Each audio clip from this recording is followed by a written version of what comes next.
Assalamualaikum warahmatullahi wabarakatuh. Pagi niki rada sejuk, semangat apa ngantuk?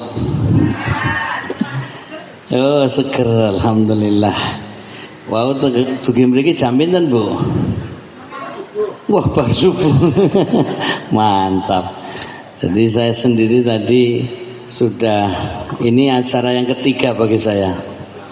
Ya, tadi kuliah subuh itu rutin kajian ayat-ayat ahkam, tafsir Al-Quran, pendekatan ayat hukum.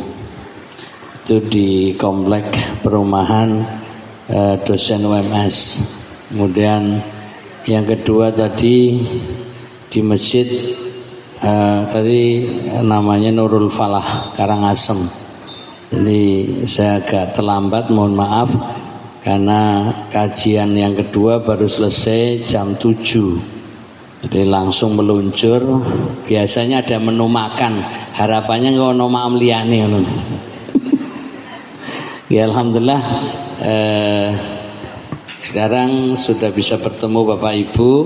Insya Allah nanti kita, kalau di jadwal biasanya ngantos jam pinten Pak Bu? Biasanya ini kan sudah jam 7:30 nggih. Sampai 8:30 nggih. Berarti 1 jam sanggup? Insya Allah. Baik Bapak Ibu yang dirahmati Allah, mari kita mengawali pertemuan kita dengan bersyukur pada Allah Ta'ala atas segala nikmat, dan kita juga bersolawat untuk Rasulullah Muhammad Sallallahu Alaihi Wasallam yang telah sempurna mengajarkan Islam. Baik Bapak Ibu yang dirahmati Allah, pada hari-hari ini coba tebak-tebakan biasanya ayat yang dibaca untuk musim hari ini apa? Nah, surat Al-Isra. Coba kita ngikuti suasana saja. Surat Al-Isra yaitu ayat yang pertama dulu ya, kita buka. Bapak Ibu yang punya Quran ya dan atau sudah hafal alhamdulillah, di situ ayat yang biasa kita baca kalau lagi bulan Rajab ini. Terlepas ini sekedar informasi yang sedikit menggelitik bahwa penetapan tanggal 27 Rajab sebagai hari Isra Mi'raj, saya ingin nanya, jenengan dapat informasinya dari mana Bapak Ibu? Pokoknya nenek moyang teman nih. Ada nggak yang pernah mengkaji, meneliti bahwa ini ada dalilnya, ini ada hadisnya, ini informasinya valid? Mbok nate ngoten dereng apa Bu? Pak, dereng ya. Jadi kalau kita meneliti ini hanya sekedar informasi nih, bukan dalam rangka menolak yang sudah ada, tapi memberi informasi tambahan. Ibnu Hajar Al-Asqalani itu penulis kitab namanya Fathul Bari ya, yang mensyarah Sahih Bukhari, itu menulis khusus buku tentang Rajab, namanya Tabyinul Ajab Bima Warada fi Syahri Rajab, menjelaskan keanehan-keanehan yang terdapat dalam hadis-hadis di bulan Rajab. Nah, kemudian di awal pembahasannya diantaranya mengatakan bahwa di bulan Rajab orang biasanya menyatakan 27 Rajab sebagai malam Isra Mi'rajnya Nabi Muhammad Sallallahu Alaihi Wasallam. Apa kata Ibnu Hajar Al-Asqalani? Ini mohon maaf, berdasarkan apa yang beliau tulis dalam buku itu, kadzibun. Ini agak berat didengar. Jadi informasi terkait tanggal 27 Rajab ini Ibnu Hajar itu sudah 900 tahun yang lalu, sudah 9 abad masa silam sebelum kita ada, itu sudah mengatakan bahwa tanggal 27 Rajab tidak ada dalilnya. 27 Rajab menurut Ibnu Hajar, bukan menurut saya hanya membaca buku dan saya punya bukunya, itu mengatakan kadibun, bohong, dusta. Tapi masalahnya di Indonesia kalendere tanggal 27 Rajab warnanya apa? Abang merah, alias direstui sebagai hari Isra dan Mi'raj. Ya wis angel toh. Kita lanjutkan ngoten mawon. Karena itu terlepas kata Ibnu Hajar Al-Asqalani dianggap sebagai informasi yang tidak valid, tidak benar, tapi paling tidak kita mengambil hikmahnya. Untuk tanggalnya, bulannya, tahunnya, itu para ulama membahas dengan perbedaan-perbedaan pendapat. Ini dalam ranah keilmuan. Ada yang pernah baca Sirah Nabawiyah Bapak Ibu? Sirah sejarah Nabi. Nate nggih? Ada buku namanya Ar-Rahiq Al-Makhtum. Ar-Rahiq Al-Makhtum niku hasil lomba karya tulis di bidang sejarah Nabi. Dan ini juara 1 internasional.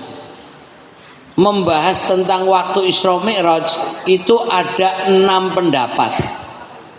Ada yang mengatakan seperti Tobari itu tahun pertama kenabian. Ada yang mengatakan Imam Nawawi yaitu sama Qurtubi bahwa tahun kelima kenabian tanpa menyebut tanggal bulan. Kemudian yang paling populer yang menyebut tanggal bulan dan tahun yaitu 27 Rajab ya, tahun ke-10 kenabian. Masih ada 3 pendapat lainnya, tapi sayang Ar-Rahiq Al-Makhtum penulisnya mengatakan 3 pendapat ini tertolak. Nah, terlepas itu diakui atau tidak, mari kita bahas sisi hikmahnya saja. Pertanyaan, ketika Nabi Muhammad SAW Isra, kalau di dalam surat Al-Isra nggak ada Mi'rajnya, Isra kan bukan surat Isra Mi'raj, suratnya namanya Isra. Jadi Nabi hanya berjalan waktu malam dari Mekah ke Palestina. Untuk Mi'rajnya nanti surat yang lain. Kita Isra dulu. Berapa usia Nabi Muhammad? Pertanyaan. Ya rada mikir sithik. Ya, sudah pada makan toh niki? Oh, belum, pantesan gue mikir abot. Wah, iki pertanyaan sing abot-abot, sing enteng-enteng mawon, nggih pun. Saya ingin mengajak jenengan ikut mendengarkan dan ikut membantu. Contohnya ngeten. Tolong jawab, Nabi Muhammad sholawat dulu. Nabi Muhammad sallallahu alaihi wasallam waktu nikah yuswane pinten? 25. Khadijah berapa? 40. Pun toh? 40. Berarti selisihnya adalah 15. Nah, kita merujuk kepada informasi yang populer. Masalah tadi Ibnu Hajar mengatakan bohong, dusta dan sebagainya, itu kita tutup dulu. Tapi intinya gambaran yang populer Nabi waktu Isra dan nanti Mi'raj di usianya 50 tahun. Pertanyaan, berarti Khadijah waktu itu usianya pinten? Tinggal tambah 15 toh, 65. Dan waktu Nabi Isra Mi'raj Khadijah masih hidup atau sudah wafat? Sudah wafat. Berarti usianya Khadijah kita tambahi radhiyallahu anha. Khadijah radhiyallahu anha wafatnya di usia 65. Pertanyaan, ada nggak yang usianya sudah 65? Oh banyak. Mau nyusul Khadijah enggak ngono loh. matur nuwun. Ora kesusu. Wah, sabar tenan iki. Purun tapi mboten saniki nggih, mboten kesusu. Jadi ini untuk mengingatkan kita Isra Mi'raj itu diantaranya tentang kematian. Isra Mi'raj itu mengingat tentang perjuangan. Isra Mi'raj itu adalah satu sisi duka, perjuangan sekaligus hiburan. Nah, sedikit kita kisahkan bahwa ketika terjadi Isra dan Mi'raj, baru saja meninggal dua orang yang terdekat, yaitu Abu Thalib paman Nabi dan wafatnya Khadijah radhiyallahu anha. Khadijah muslimah, Abu Thalib walaupun statusnya belum Islam tapi pendukung Nabi Muhammad SAW dalam perjuangan, membuat Nabi itu sedih. Berarti Isra Mi'raj itu cerita tentang kesedihan. Isra Mi'raj cerita tentang duka karena ada kematian. Nah, kira-kira apa yang menjadi cara menghibur Nabi? Nah, Allah Ta'ala ingin menghibur Nabi Muhammad sallallahu alaihi wasallam dengan cara Isra. Kira-kira kalau bahasa sekarang Isra niku napa? Piknik. Nah, maka Bapak Ibu kalau pengen bahagia piknik lah. Kaya padha Nabi Isra. Nah, cuman beda cara, tapi intinya adalah pergi. Nah, di sini satu sisi kesedihan, sisi yang lain adalah kesenangan, ya, tur perjalanan, dan ini waktunya di malam hari. Coba kita perhatikan ayatnya. A'udzubillahi minasyaitonirrajim. Bismillahirrahmanirrahim. Subhanalladzi asra bi'abdihi lailam minal masjidil haram ilal masjidil aqsa alladzi barakna haulah linuriyahu min ayatina innahu huwas sami'ul basir. Kita amati ayat ini, ya, secara umum terjemahannya dulu. Maha suci Allah yang telah memperjalankan hambanya Muhammad pada malam hari dari Masjidil Haram ke Masjidil Aqsa yang telah kami berkahi sekelilingnya, agar kami perlihatkan kepadanya sebagian tanda-tanda kebesaran kami. Sesungguhnya Dia Maha mendengar, Maha melihat. Pertanyaan: ketika Nabi mau Isra, itu apa yang dipersiapkan? Kan orang kalau mau pergi itu kondisinya sehat atau sakit? Harus sehat. Maka Allah persiapkan fisik Nabi yang mau Isra dengan perjalanannya begitu jauh, itu harus disehatkan lahir batin, fisiknya, mentalnya. Masih ingat gak sejarah tentang pembedahan dada Nabi? Namanya Syakkus Sodri, yaitu dibelah, dioperasi jantungnya. Nah, ini di sisi yang lain Isra Mi'raj itu membahas tentang medis. Jadi bukan hanya cerita tentang nanti ujungnya sholat, tapi ada pengantar-pengantar. Tadi di balik Isra Mi'raj ada kesedihan, di balik Isra Mi'raj ada hiburan, di balik Isra Mi'raj ada perjuangan, di balik Isra Mi'raj ada kesehatan. Bapak Ibu kalau rata-rata usianya sudah sepuh itu biasanya ada masalah nggak di jantung? Ada. Nah, Nabi di usia 50 tahun jantungnya dioperasi. Bukan karena sakit sebenarnya, tapi untuk satu membersihkan, ya. Kalau secara fisik kotoran-kotoran, penyumbatan-penyumbatan jantung. Kalau secara maknawi untuk membersihkan hati. Jadi sebelum bertemu Allah, mentalnya kuat, fisiknya sehat, lahir batin bersih. Makanya persiapannya adalah ada semacam pembedahan jantung, operasi jantung. Ada yang pernah pengalaman di sini sakit jantung? Alhamdulillah sehat semuanya. Kalau umpamanya di operasi jantung itu sebenarnya tidak harus menganggap itu satu akhir kehidupan. Justru ada orang yang setelah operasi jantung malah jadi lebih sehat. Ini saya beberapa pasien orang yang habis operasi jantung bercerita, pasca operasi lebih terasa sehat daripada sebelumnya. Ini hanya cerita untuk menggambarkan bahwa operasi jantung itu tidak selamanya mengerikan. Jadi ada seseorang dan dia sebenarnya profesor di bidang jantung, spesialis jantung. Tapi pernah suatu hari kebetulan sang profesor itu umroh bareng saya, kemudian bercerita, saya ini dokter jantung, tapi aku yo operasi jantung. Kok isa-isane Pak? Yo karena ngerti ini ada masalah di jantung maka harus segera ditangani.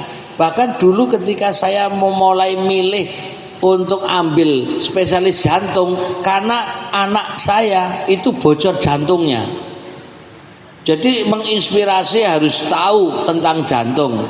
Tapi dia sudah dokter dulu, dokter umum, lalu kemudian spesialis jantung, kemudian dia sendiri bermasalah di jantungnya, lalu operasi.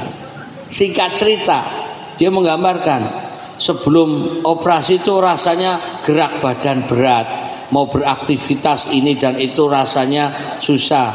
Tapi begitu habis operasi koyo nomeneh ngono lho. Dia bilang begitu, aku ya padha ora ngalami masalahnya. Nah, itu artinya kalau kita menggambarkan Nabi Muhammad SAW di usia 50 tahun lalu dioperasi, ibaratnya yang waktu sebelumnya mungkin penuh kesedihan, penuh pikiran, kondisi kurang sehat, begitu dioperasi jantung langsung kuat, langsung sehat, langsung fit, sehingga semangat untuk terbang ke angkasa. Jadi di balik kisah Isra Mi'raj ada tentang kesehatan dan memberi isyarat, jagalah jantung kita untuk tetap sehat. Semangat? Mana semangatmu? Yang nggak angkat tangan berarti jantungnya masalah. Nah, ini guyon-guyon.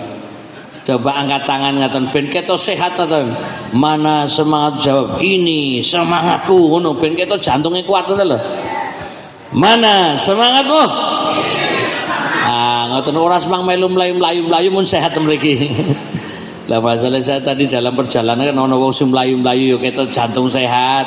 Ada yang orang bersepeda, goes, ada yang macam-macam. Tujuan semuanya biar sehat. Sekalipun kita duduk di sini dalam kondisi makan tetap sehat. Semangat. Sekarang angkat kirinya. Mana semangatmu?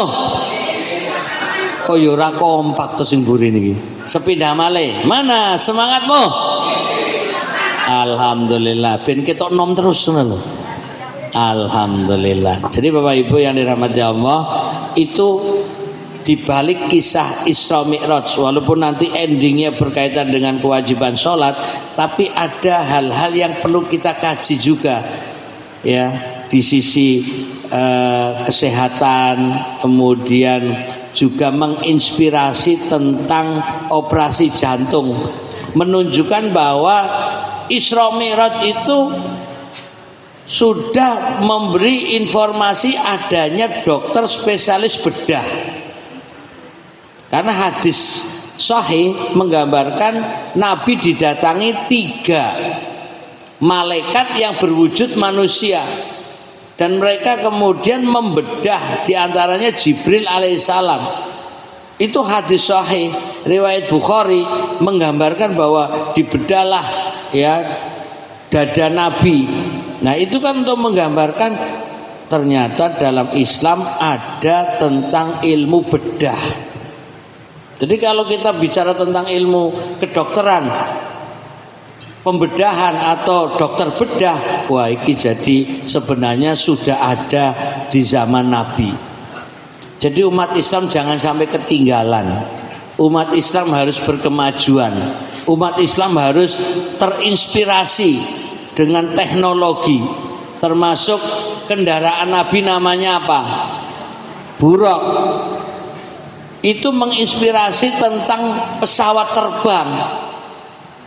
Bagaimana umat Islam mestinya dengan membahas Isra Mi'raj, satu, jadi sehat, kemudian terinspirasi punya pendidikan tentang kedokteran, kemudian juga teknologi. Bagaimana kendaraan Nabi ketika Isra Mi'raj adalah buraq, bukan sekedar buraqnya, tapi bagaimana bisa terbang wush cepat. Tapi mengungguli kecepatan kereta wush. Oh dereng itu urusan SPP ini orang ngerti aku. Bapak Ibu yang dirahmati Allah, ini dibalik kisah Isra Mi'raj itu biar umat Islam lebih berpikir ya. Paling tidak kita menyemangati generasi muda, ajaran Islam bukan berhenti pada masalah cerita, bukan hanya berhenti pada spiritual saja, tapi bagaimana menginspirasi tentang dunia modern. Kira-kira ini guyon, Nabi waktu naik pesawat pakai helm pora ini. Lah urung musim helm, itu kan pakainya kayak kuda. Ya tahu wong zaman sekarang napa sing naik kuda niku jenenge apa, Pak? Bu. Joki toh. Niku aja ngangge topi toh niku. Ya topi koboi ono sing ngangge sing topi rada kaya setengah helm ya ada. Lah kira-kira Nabi itu pakainya sorban apa piye ngono lho. Oh peci ini kira-kira kabur apa ora. Lho mabur kenceng ngoten niku lho. Bayangke suasananya malam gelap dengan kendaraan yang super cepat seperti kecepatan kilat. Kenapa disebut buraq? Karena kecepatannya seperti kilat. Arti buraq niku kilat. Barkun itu artinya kilat seperti sebelum ini cahaya. Ya kalau sebelum ada petir nih kok trelep nih kan kilat, itu kecepatan cahaya. Berarti buraq itu kendaraan yang seperti kuda, ya lebih kecil dari kuda, lebih besar dari keledai. Ya podo-podo orang ngerti keledai kok ya. Itu intinya kuda kecil lah. Ya kuda poni ya. Itu kemudian digambarkan bisa terbang dengan kecepatan tinggi.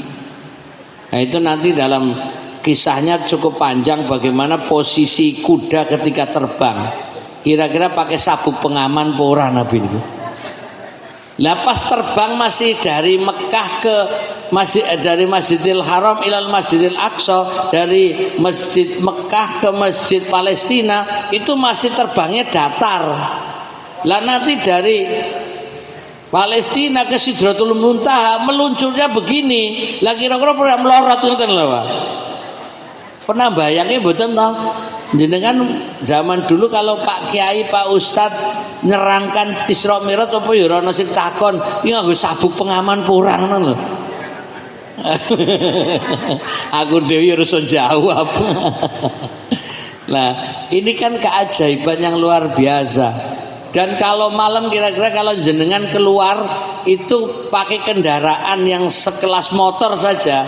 Kalau mobil masih ada penutupnya, motor kira-kira pakai jaket enggak? Nabi ki jaketan kurang loh.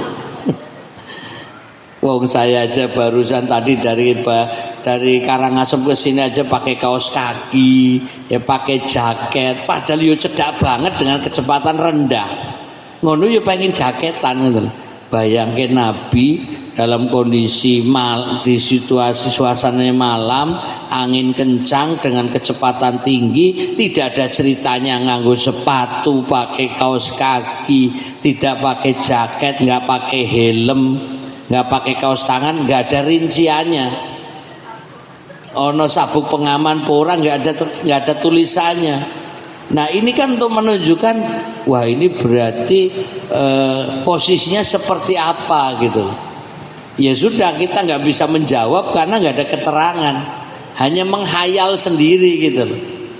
Nah posisinya Nabi itu bonceng nopo nyetir. Lanjenengan kalau diceritain kisah Isra Mi'raj niku bayangke Nabi naik nopo wau? Buruk toh, naik niku mung nangkring nopo nyetir no lho. Ora berpikir itu. Wah. Sama siapa coba? Nabi Muhammad SAW waktu terbang niku bersama siapa? Jibril. Berarti posisinya itu bonceng. Jadi yang nyupir adalah Jibril alaihissalam. Makanya orang nggo jaket aman ngono lho. Lah nggih, sing kena angin itu malaikat Jibril. Sementara Jibril biasa naik turun terbang biasa. Ya toh? Kok ora pernah menghayal ngoten niku toh? Tapi percaya enggak sih ada Isra Mi'raj? Kok ora mikir tekan mriku? Iya, karena ora perlu ngoten. Enggak perlu dipikir nggih. Ya monggo diunjuk rumiyin bismillah. Alhamdulillah. Jadi itu hanya sekedar untuk menggambarkan berarti fisik Nabi setelah operasi jantung itu kuat, sehat. Kemudian tadi terlepas ada dalil atau tidak ada dalil, pakaian Nabi itu pakaian yang juga anti angin kencang loh. Coba kan kena angin kalau kain tipis podo suwek loh niku. Apalagi umpamanya Nabi noleh sithik kena angin, bayangke niku lho.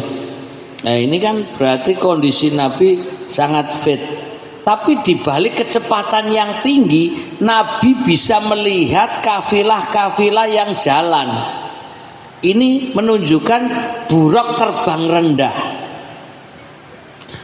Pernah dengar nggak bahwa Nabi nanti ceritanya setelah pulang dari Isra Mi'raj lalu dikonfirmasi oleh orang-orang Mekah karena mereka nggak percaya, masa iya satu malam bola bali Mekah Palestina itu saja sudah dianggap mustahil, apalagi Nabi menceritakan sampai ke Sidratul Muntaha terus turun balik ke Mekah, lalu dicek mana bukti-buktimu kalau kamu dari Palestina.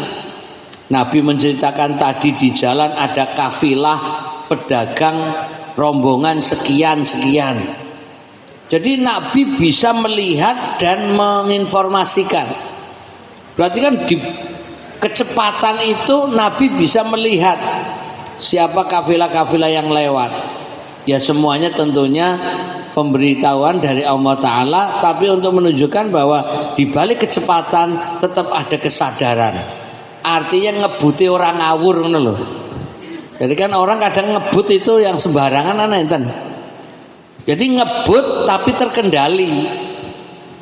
Buktinya Nabi bisa ada sih cerita-cerita yang lucu-lucu. Wah, terbang terus mandek sih, mampir apa nang rest area apa piye ngono lho. Memangnya kaya tol. Jadi intinya ini sisi yang lain dari kisah Isra Mi'raj, bahwa Nabi juga kemudian dikonfirmasi, buktikan kalau benar-benar tahu Masjidil Aqsa, hitung berapa tiangnya yang ada di masjid.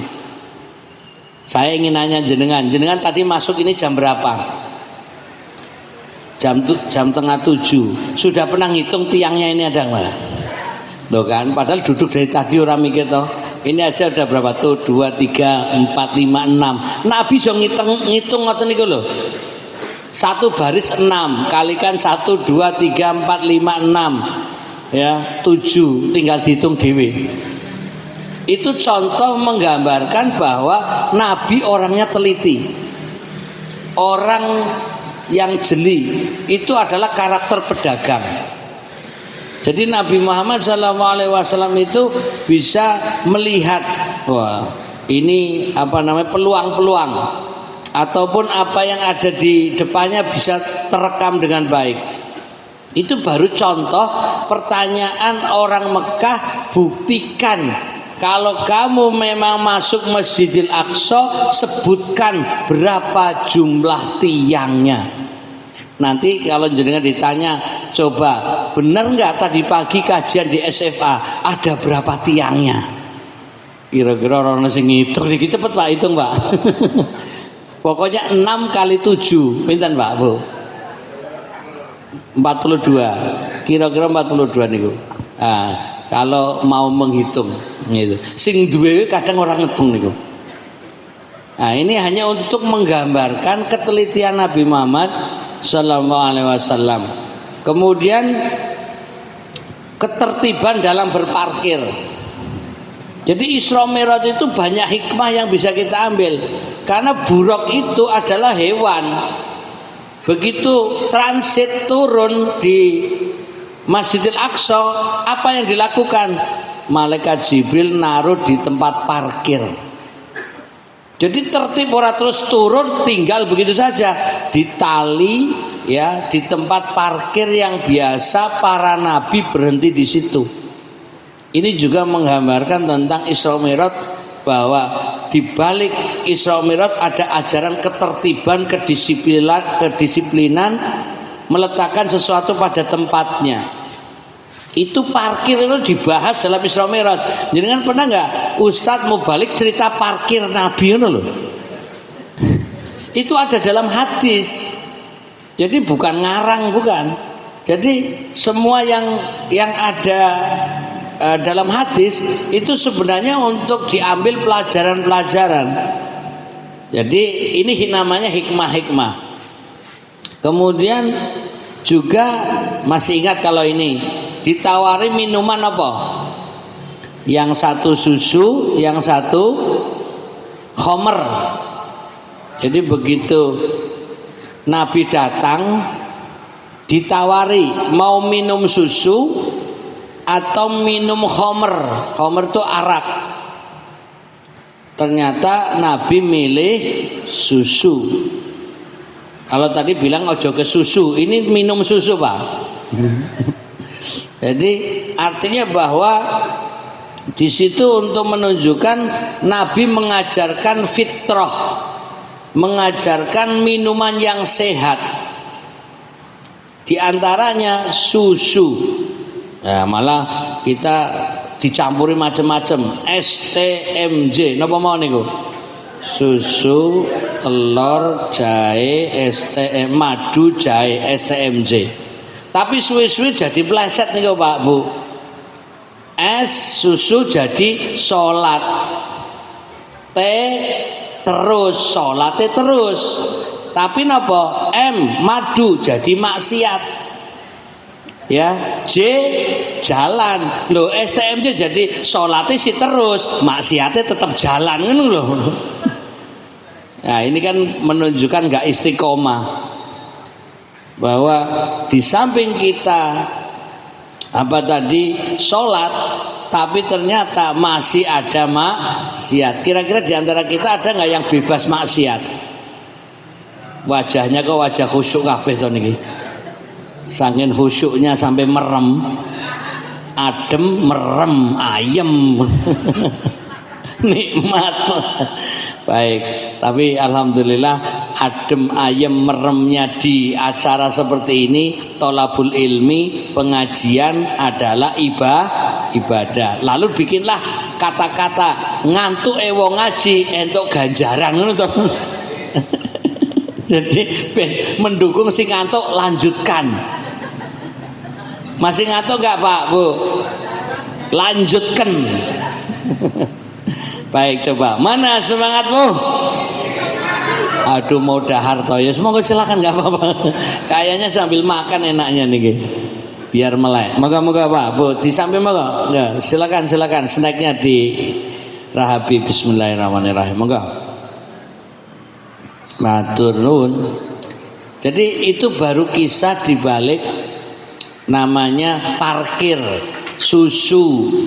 Nah ada lagi, jenengan pernah dengar nggak kisah Isra Mi'raj Nabi ngimami sholat? Pernah nggak dengar? Nah itu terlepas hadisnya ada yang mengatakan sahih, ada yang mengatakan dhaif, tapi kita ambil ceritanya. Walaupun nggak rasional, yang namanya kisah Isra Mi'raj itu sesuatu yang tidak masuk akal semua, tapi wajib diterima. Salah satunya, Nabi itu Isra Mi'raj sebenarnya badan dan rohnya atau cuman rohnya saja? Jasmani rohani nopo mung rohani neto? Jasmani dan rohani. Kok ada cerita Nabi masuk Masjidil Aqsa lalu sholat ngimami para nabi? Kira-kira para nabi yang makmum niku jasadnya nopo roetok niku?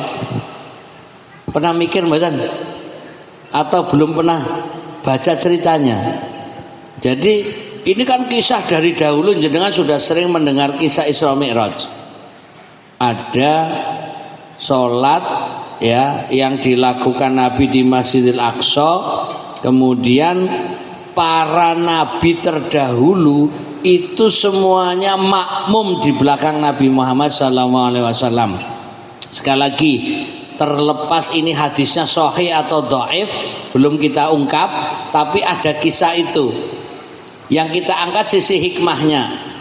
Kira-kira ini kumpulan para nabi. Berarti kumpulan para nabi itu kan satu alma mater. Berarti ini acara nopo jane? Reuni ngono lho.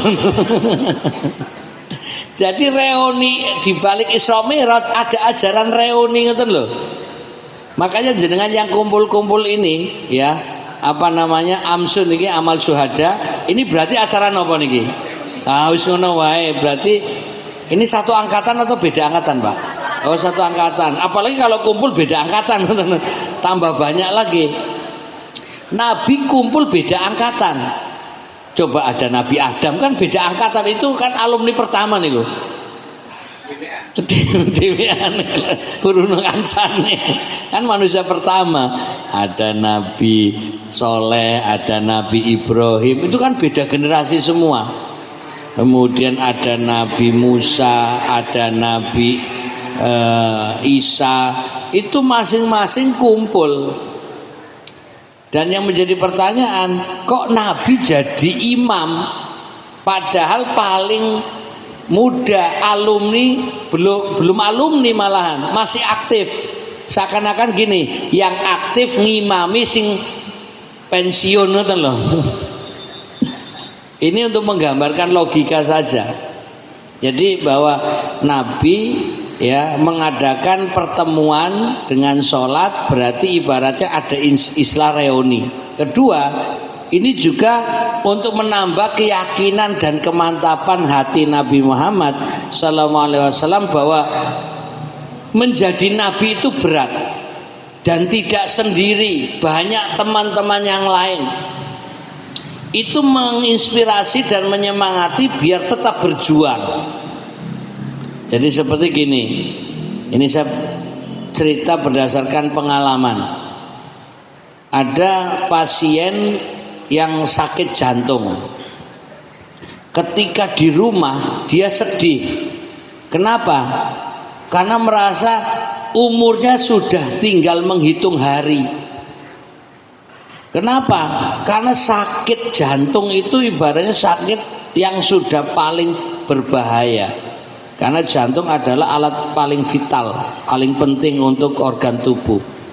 Nah, bahkan rencana mau dioperasi, membayangkan kira-kira operasi ini sukses apa tidak. Ini saya ingin bercerita, intinya adalah ketika sedang sendiri sedih. Tapi begitu si pasien sakit jantung ini pergi ke rumah sakit khusus jantung, itu malah bahagia. Kenapa Pak Bu? Ternyata oke kacane. Walah jebule sing sakit jantung ora mung aku toh ngono lho. Sing fulan malah lebih parah dari aku. Yang itu sudah ambruk, aku masih bisa jalan. Yang ini sudah bungkuk, saya masih tegak. Yang ini udah ngos-ngosan, saya masih bernapas lancar. Padahal waktu di rumah seakan-akan aku ini sudah hampir mati. Itu kadang pentingnya kumpul dengan orang-orang yang senasib. Pentingnya kumpul reuni tadi. Ya, pentingnya berjamaah. Pentingnya kebersamaan untuk saling menguatkan. Maka sebenarnya seperti ajaran sholat berjamaah itu dalam rangka untuk menguatkan mental. Tapi mohon maaf sayang, kita lebih banyak bicara tentang hukumnya. Apa hukum sholat jamaah, bagaimana tata cara jamaah, tapi kurang mengambil hikmah di balik sholat jamaah. Mestinya sholat jamaah itu memperkuat persaudaraan kita, saling tahu, oh si fulan kondisi kesehatannya seperti ini, kita doakan, kita bantu, ya, kita ringankan bebannya. Atau si fulan sholat jamaah tapi dalam kondisi ekonomi yang bermasalah sehingga hari ini nggak makan, nggak bisa belanja, saling tahu, saling membantu, gotong royong. Seharusnya begitu. Tapi karena orang yang penting masuk ke masjid, selesai salam pulang, kurang ngerti ini datang ke masjid belum makan, nggak ada yang tahu karena nggak ada keterbukaan di antara kita. Karena itu waspadalah pertanggungjawaban kita kepada Allah kalau ada saudara teman kita yang kelaparan kita tidak tahu. Makanya Nabi itu sampai pesan, jangan sampai kamu tidur sementara keadaan tetanggamu dalam keadaan lapar. Itu namanya kepedulian sosial. Ada nggak di antara kita Bapak Ibu sebelum tidur rondase, kontrol tonggone niku lho. Tok tok tok tok tok. Assalamualaikum. Waalaikumsalam. Maaf, sudah makan malam. Oh dereng. Oh sik tak goleki roti napa nasi goreng napa ngoten. Nate ngoten apa dereng? Ora umum iki. Tapi sebenarnya itu ajaran Islam yang belum kita amalkan. Maka tolong ya tetangga kita saling kenal, saling perhatian. Maka pentingnya RT, rukun tetangga, itu kan untuk saling komunikasi. Lah rukun tetangga kok jadinya PT, padu karo tonggo. Lah mestinya kan sama tetangga, saling menyapa, saling berbagi, saling peduli. Iki metu sithik lirak-lirik apa wala padu terus iku. Gara-gara iri sing kono tuku emas sing kene ora tuku, iri. Sing kono beli motor sing ini belum beli motor, curiga. Yang sana membangun rumah sing sini masih reot, curiga dan lain sebagainya. Akhirnya dengan tetangga yang mestinya rukun malah jadi padu. Enten mboten? Ada apa tidak? Kok pengalaman? Wah, kita pengamat ini. Itu diantara hikmahnya kenapa Nabi SAW sampai Isra Mi'raj saja ada sholat jamaah. Di balik sholat jamaah bukan sekedar dapat 27 derajat. Betul, 27 derajat itu motivasi. Tapi apa sih hikmah di balik sholat jamaah tiap hari? Biar kita saling tahu, saling kenal, saling peduli, saling perhatian. Nah ini yang mungkin kadang kurang diangkat oleh takmir masjid. Jadi hanya motivasi, ayo kumpul, ayo jamaah, ayo makmurkan masjid, tapi kurang memakmurkan masing-masing jamaah. Jadi fungsi masjid bukan hanya untuk seperti formal sholat saja, tapi bagaimana menghidupkan ekonomi jamaah yang sekiranya perlu bantuan, perlu modal, yang punya modal bisa membantu atau gotong royong, atau kas masjid bukan hanya untuk pembangunan masjid, tapi bagaimana jamaah juga bisa dibangun ekonominya. Sepakat atau tidak Bapak Ibu? Mung teorine sepakat, prakteke angel. Tidak semua orang yang jamaah sepakat masalahnya. Karena cara berpikirnya masih tertutup. Cara berpikirnya hanya mikir sholat jamaah ya sholat, orang hubungan sama ekonomi. Sholat jamaah ya sholat, tidak ada hubungan dengan kepedulian sosial. Sholat jamaah ya sholat, tapi nggak ada hubungan dengan keperhatian gotong royong dan lain sebagainya. Nah ini dibalik Isra Mi'raj ada sholat jamaah, walaupun ini belum sampai Mi'raj. Sampai pada akhirnya Nabi Shallallahu Alaihi Wasallam Mi'raj, ya. Apa bedanya Isra sama Mi'raj? Isra itu perjalanan malam dari Mekah ke Palestina, itu perjalanan datar, ya. Jadi apa istilahnya Bu? Horizontal karo vertikal apa sing ngeten apa jenenge? Horizontal. Nah, sekarang mau perjalanan vertikal. Jadi ini adalah perjalanan hablum minan nas. Mekah Madinah itu perjalanan hablum minan nas. Jadi masih sesama manusia, masih kumpulan di muka bumi ini. Sekarang perjalanan vertikal, hablum minallah. Jadi Isra Mi'raj itu ada dua, hablum minallah, ada hablum minan nas. Ya, ini saja vertikal masih ada hablum minan nasnya, nanti sekaligus hablum minallah. Apa di antara hablum minan nasnya?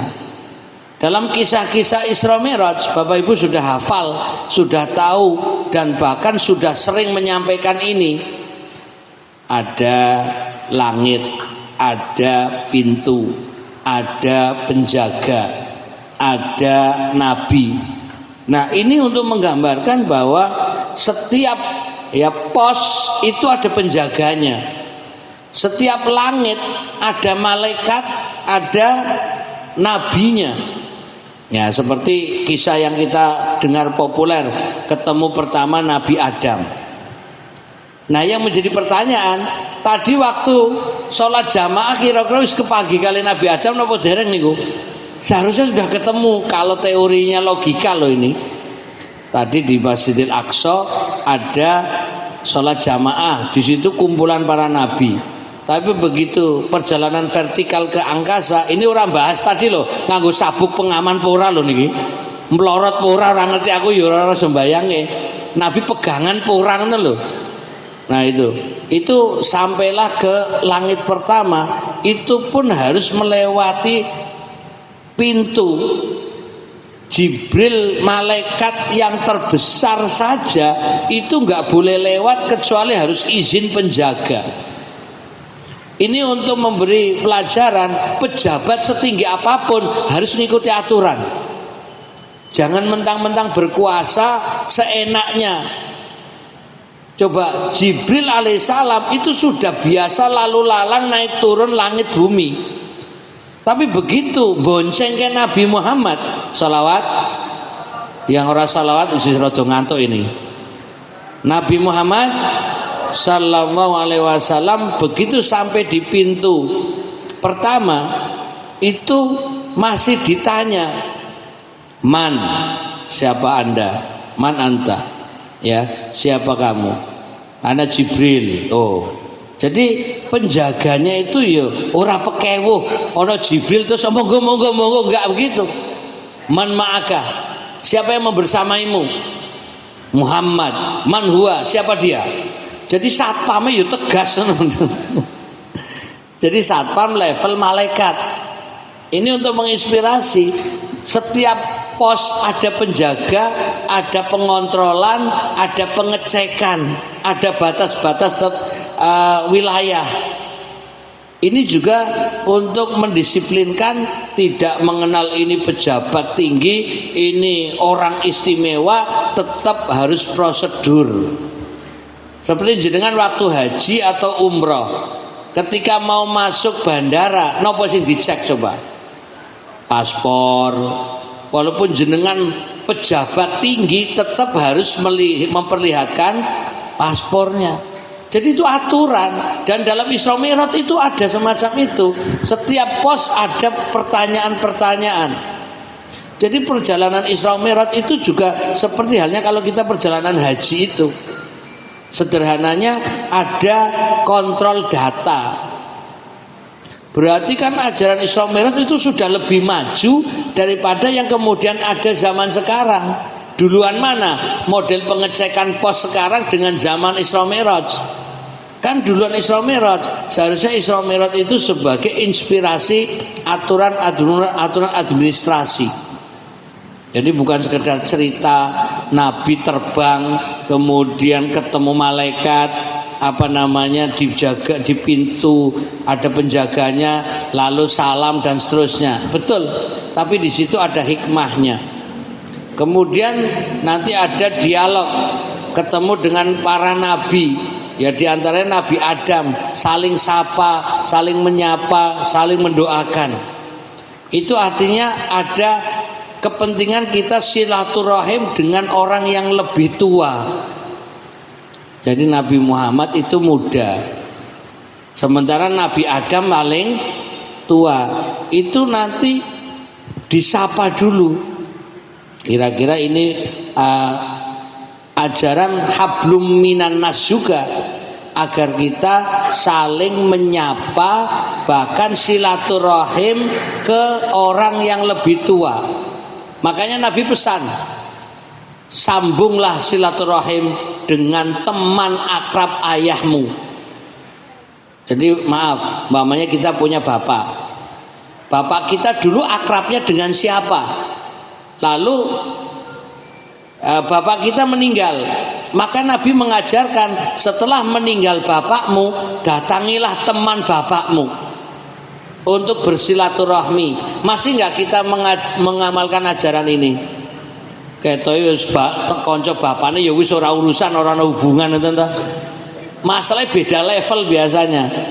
Beda usia, beda bahasa, beda cara hidup, komunikasi ora nyambung intine. Akhirnya males toh niku. Kita kan senengnya yang selevel, yang seumuran, yang akrab. Padahal Nabi mengajarkan agar jangan putus hablum minan nas dengan silaturahim antar teman bapakmu, sekalipun bapakmu sudah tiada. Siap melaksanakan? Abot. Angel niki. Ya, Bapak Ibu yang dirahmati Allah, kelihatannya sudah 45 menit, daya tangkapnya sudah loyo ini. Ya, saya bisa 2 jam, tapi jenengan 1/4 wis loyo niki. Ngulet. Coba cek lagi. Mana semangatmu? Alhamdulillah, kayaknya sudah waktunya makan ini. Oke, Bon, Bapak Ibu mun mateng napa dereng niki? Bapak Ibu yang dirahmati Allah, ya ini adalah dalam rangka murojaah. Artinya murojaah itu dalam rangka mengulang cerita yang sudah ada, yang sudah tahu, tapi mencoba mengkaji kembali dan menjadi ilmu yang bermanfaat. Amin. Sedikit lagi, ketika pulang bawa oleh-oleh. Apa itu oleh-olehnya? Sholat. Berarti Nabi piknik itu pun bawa oleh. Jenengan kalau tindakan pergi piknik itu biasanya bawa oleh-oleh apa tidak? Bawa oleh-olehnya banyak apa sedikit? Banyak. Kalau Nabi mau bawa oleh-olehnya banyak apa sedikit? Malah diskon. Mestinya bawa oleh-olehnya sholat 5 waktu, malah Nabi minta diskon jadi 5. Berarti bawa oleh-olehnya sedikit, bukan karena Nabi nggak mau banyak, tapi karena nggak mau memberatkan umat. Berarti bawa oleh-oleh, tapi oleh-oleh walaupun sedikit yang berkualitas. Itu satu sisi. Yang sisi yang lain, Nabi ngajarkan golek diskonan. Berarti ibu-ibu kalau belanja golek diskonan ada sunahnya apa tidak? Dari Isra Mi'raj niku. Kalau umpamanya ke minimarket atau ke tempat-tempat belanja goleki diskonan apa? Sunah Nabi ngono lho. Lah napa? Nabi salate asale 50 kali didiskon jadi 5. Berarti jenengan ibu-ibu mama yang belanja kok nyari diskon, itu sunah Isra Mi'raj ngono wae. Ini hikmahnya. Baik Bapak Ibu yang dirahmati Allah, saya tuh senang ingin berlama-lama, tapi saya nggak rela wajah Bapak Ibu yang sudah redup. Maka cukup sekian dan terima kasih. Baik Bapak Ibu yang dirahmati Allah, monggo ini karena masih di bulan Rajab, ya kita satu doa harapan tadi mungkin sudah dibacakan, tapi mengulang walaupun secara ilmu hadis termasuk kelompok hadis dhaif, tapi secara makna dia masih bisa diambil hikmah dan manfaatnya, yaitu Allahumma barik lana fi Rajab wa Sya'ban wa ballighna Ramadan. Saya baca walaupun Bapak Ibu sudah hafal, biar tertib ikuti. Bismillahirrahmanirrahim. Allahumma barik lana fi Rajab wa Sya'ban wa ballighna Ramadan. Ya Allah, berkailah kami di bulan Rajab dan Sya'ban, dan pertemukanlah kami dengan bulan Ramadan. Allahumma inna nas'aluka ilman nafi'a wa rizqan thayyiba wa amalan mutaqabbala. Ya Allah, kami memohon kepadamu ilmu yang bermanfaat, rezeki yang baik, rezeki yang halal, rezeki yang melimpah, rezeki yang berkah, dan amalan yang diterima, diridhoi.